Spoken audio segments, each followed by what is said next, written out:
In the book of Genesis, God made a covenant with Abraham. He was promised that his descendants would be as numerous as the stars, bless the world, and that they would inherit the land between the Nile and Euphrates rivers. Later, his grandson Jacob, who had a difficult life, physically wrestled with a messenger of God, where he was given a new name, Israel, which means God contends or prevails with God.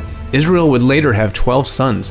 The Hebrews that Moses led out of Egypt were the direct descendants of these 12 sons, which would later grow into tribes.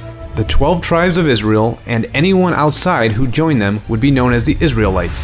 Unfortunately, this nation would later become divided into two separate kingdoms. The southern kingdom would be called the house of Judah, and the northern kingdom the house of Israel.